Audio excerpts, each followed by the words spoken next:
yet, in the long run, the most successful leaders, especially, are the servant leaders who are interested in helping others with no strings attached. Well, now mine, here. Wow. When I think about leadership, the first thing I want to do is I want to break it down into values and skills. And I think for me, the values are table stakes, right? So you can't lead if you're a taker rather than a giver. If it's all about you, as opposed to saying, look, I care more about my people and the mission we're trying to advance than I do about glorifying myself. So that would be the first value I'd put on the table. So before we move off that one, just give people a quick breakdown of givers versus takers. You have a whole book on it. It's really extraordinary. You talk about the three types. I think it'd be useful for people to understand that. Yeah, happy to. So when I think about your style of giving and taking, the question is just when you interact with somebody new, what's your default instinct? Is it to give and say, what can I do for you? To take and think about what can you do for me? Or to match and say, okay, can we trade some kind of favor?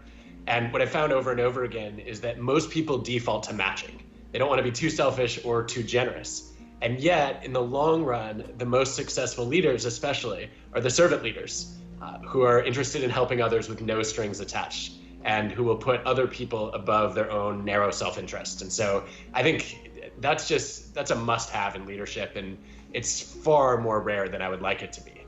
Fair. I think beyond that, I think a second attribute I look for in leaders value-wise is humility, to recognize your shortcomings, but also be motivated to overcome those shortcomings.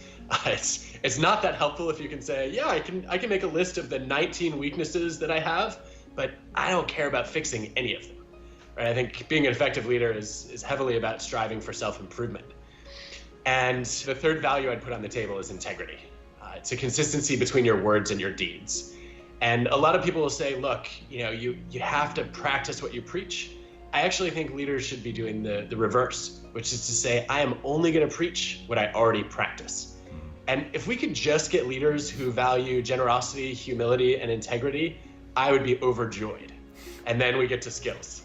All right, so before we go on to skills, let's talk about those in a little more depth. So one of the things I found interesting in the book is when you're talking about takers, givers, matchers, that you said the interesting thing about givers is that they represent both ends of the spectrum. So you see some of the least successful people are givers, and then the most successful people are givers.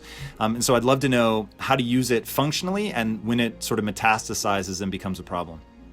Yeah, so if you look at the differences between failed and successful givers, they break down into the question of actually it's three questions. One, who do you help? Two, when do you help? And three, how do you help?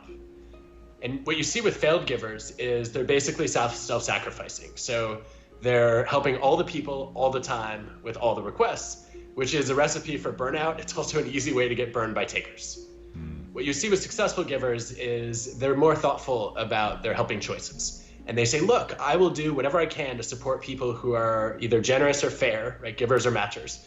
But if somebody has a history or a reputation of selfish behavior, then they might be a taker. And so I'm going to be a little bit more cautious with them and set some boundaries. One, because I don't want to reinforce that behavior and reward it. And two, because they're going to take advantage of me and prevent me from helping the people who are going to pay it back and pay it forward.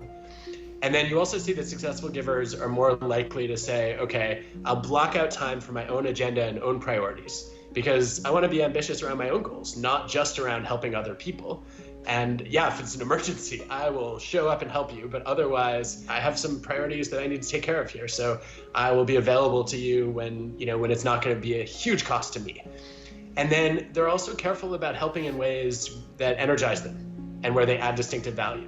So you see a lot of failed givers becoming jacks of all trades.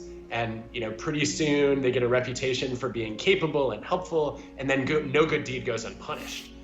Whereas the successful givers are more likely to say, look, I've got a couple ways of helping that I really like and that I excel at. And I'm going to focus on those so that I can add more value. And so when I do help, it's energizing to me as opposed to exhausting.